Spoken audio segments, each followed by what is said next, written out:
Ottoman साम्राज्य दुनिया के इतिहास में सबसे ताकतवर और सबसे लंबे वक्त तक चलने वाले साम्राज्य में से एक था। इस इस्लामी ताकतवर सल्तनत ने 600 से ज़्यादा सालों तक मिडिल ईस्ट, पूर्वी यूरोप और उत्तरी अफ्रीका के बड़े इलाकों पर हुकूमत की। अनातोलिया में तुर्की जनजातियों के एक सरदार उस्मान ने सन 1299 के आसपास ऑटोमन साम्राज्य की नींव रखी। ऑटोमन शब्द उस्मान के नाम से लिया गया है, जो अरबी का एक शब्द है। ऑटोमन तुर्कों ने एक औपचारिक सरकार की नींव रखी और उस्मान, ओरहान मुराद और बायज़िद की क़ियादत में अपने इलाक़ों का विस्तार किया।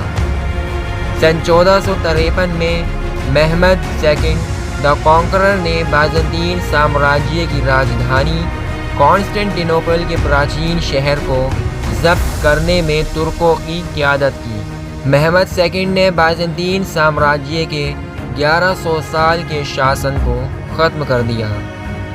सुल्तान महमद ने शहर का नाम इस्तांबुल रखा और इसे तुर्क साम्राज्य की नई राजधानी बनाया। इस्तांबुल तिजारत और रिवाज का एक मशहूर शहर बन गया। सन 1481 में महमद की मौत हो गई। उनके सबसे बड़े बेटे बायज़िद सेकंड नए सुल्तान बने। 1517 तक बायज़िद के बेटे सलीम फर्स्ट ने सीरिया, अरब, फ़िलिस्तीन और मिस्र को ऑटोमन सल्तनत का हिस्सा बना लिया। सुलेमान द मैग्निफिकेंट के शासनकाल के दौरान 1520 और सन 1566 के बीच तुर्क साम्राज्य अपने चरम पर पहुंच गया। इस वक्त को सुपर पावर और दौलत के ज़रिए देखा गया था। सुलेमान ने कानून का एक समान इंतज़ाम किया। कई मुसलमान सुलेमान को एक धार्मिक नेता के साथ साथ एक राजनीतिक शासक भी मानते थे। सुल्तान सुलेमान के शासन के दौरान साम्राज्य का खूब विस्तार हुआ और इसमें पूर्व यूरोप के इलाके शामिल थे। कौन से देश तुर्क साम्राज्य का हिस्सा थे? तुर्की, यूनान, बुल्गारिया, मिस्र, हंगरी, मैसेडोनिया, रोमानिया, जॉर्डन, फ़िलिस्तीन, लेबनान, सीरिया, कुछ अरब और उत्तरी अफ्रीका के तटीय इलाके शामिल थे। ऑटोमन आर्ट, साइंस और मेडिकल में अपनी टेक्नोलॉजी के लिए जाने जाते थे। पूरे साम्राज्य में इस्तांबुल और अन्य शहरों को कलात्मक हब के तौर पर मान्यता दी गई थी, ख़ास तौर से सुलेमान द मैग्निफिकेंट के शासनकाल के दौरान। कला के कुछ सबसे पसंदीदा तौर पर सुलेख, पेंटिंग, कविता, कपड़े और कालीन बुनाई, चीनी मिट्टी की चीज़ें और म्यूज़िक शामिल हैं। तुर्क वास्तुकला ने उस वक्त के रिवाज को बताने में भी मदद की। इस वक्त के दौरान विस्तृत मस्जिदों और मुसाफिर खानों को बनवाया गया। साइंस को रिसर्च का एक ज़रूरी हिस्सा माना जाता था। ऑटोमन्स ने मैथ्स, एस्ट्रोनॉमी, फ़िज़िक्स, ज्योग्राफ़ी और केमिस्ट्री साइंस सीखी और अभ्यास किया। इसके अलावा मेडिकल में सबसे बड़ा डेवलपमेंट ऑटोमन के ज़रिए किया गया था। उन्होंने कई सर्जिकल टूल्स का इन्वेंशन किया जो आज भी इस्तेमाल किए जाते हैं। सुल्तान सलीम के तहत एक नया कानून आया जिसमें भाइयों की हत्या शामिल थी।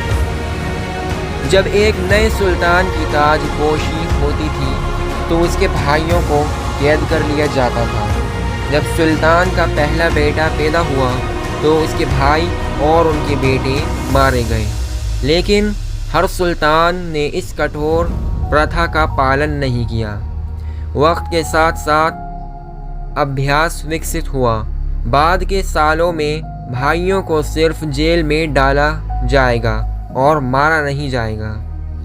सिर्फ 36 सुल्तानों ने सन 1299 और 1922 के बीच ऑटोमन साम्राज्य पर शासन किया। इनमें से कई सालों के लिए ऑटोमन सुल्तान इस्तांबुल में विस्तृत टॉपकापी महल परिसर में रहते थे। इसमें दर्जनों बगीचे, आंगन और लोगों के रहने के लिए घर शामिल थे। टॉपकापी महल के हिस्से में हरम शामिल था, जो पत्नियों और महिला दासियों के लिए एक अलग क्वार्टर था। इन महिलाओं को सुल्तान की सेवा के लिए तैनात किया गया था। ज़्यादातर इतिहासकार इस बात से सहमत हैं कि तुर्क शासक अलग अलग मजहबों के प्रति सहिष्णु थे। जो लोग मुस्लिम नहीं थे उन्हें बाजरा प्रणाली के जरिए डिवाइड किया गया था, एक सामुदायिक संरचना जिसने अल्पसंख्यक समूहों को अपने खुद के मामलों को काबू करने के लिए सीमित तादाद में ताकत दी थी। सन 1600 के शुरुआती दशक में शुरू होकर ऑटोमन साम्राज्य की यूरोप पर फौजी ताकत ख़त्म होना शुरू हो गई थी। उस वक्त के आसपास यूरोप क्रांति की शुरुआत के साथ तेज़ी से मजबूत हुआ था। अन्य वजह जैसे ख़राब क़यादत और अमेरिका और भारत से कारोबार करने के साथ साथ साम्राज्य कमज़ोर हो गया। सन 1683 में वियना की लड़ाई में तुर्क हार गए। इस नुकसान ने उनकी पहले से ही कमज़ोर होती कंडीशन में और इजाफा कर दिया था। अगले 100 सालों में साम्राज्य ज़मीनी इलाकों को खोने लगा। एक बगावत के बाद ग्रीस ने 1830 में तुर्क साम्राज्य से अपनी आज़ादी हासिल की। 1878 में बर्लिन की कांग्रेस ने रोमानिया, सर्बिया और बुल्गारिया की आज़ादी का ऐलान किया।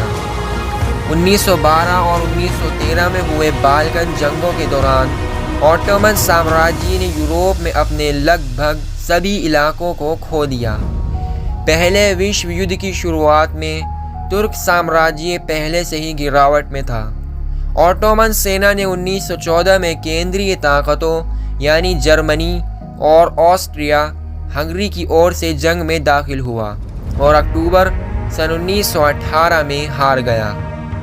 मुद्रोस की जंग के बाद ज़्यादातर तुर्क इलाकों को ब्रिटेन, फ्रांस, ग्रीस और रूस के बीच बांटा गया था। ऑटोमन साम्राज्य वारिसाना तौर से 1922 में ख़त्म हो गया, जब ऑटोमन सुल्तान को हरा दिया गया।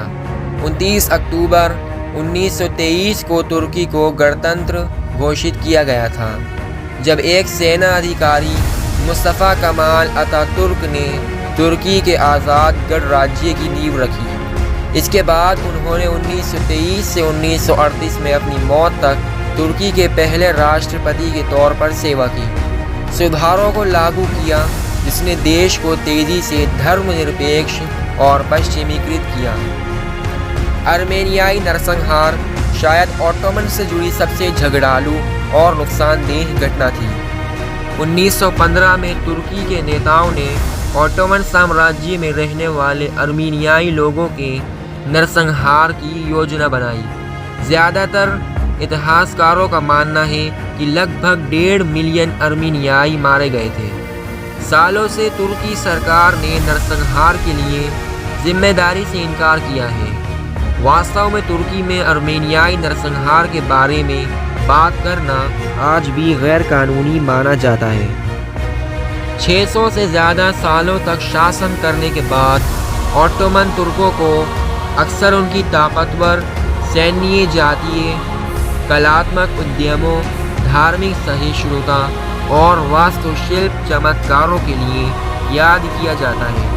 ताकतवर साम्राज्य का असर आज के तुर्की गणराज्य में अभी भी बहुत ज़्यादा है। दोस्तों, अगर आपको हमारी ये वीडियो पसंद आई हो तो वीडियो को लाइक करें, शेयर करें और हमारे चैनल फैक्ट नॉलेज वर्ल्ड को सब्सक्राइब करें ताकि हमारी न्यू वीडियोज़ का नोटिफिकेशन आपको टाइम पर मिल सके। मिलते हैं एक और न्यू वीडियो में, तब तक के लिए बाय।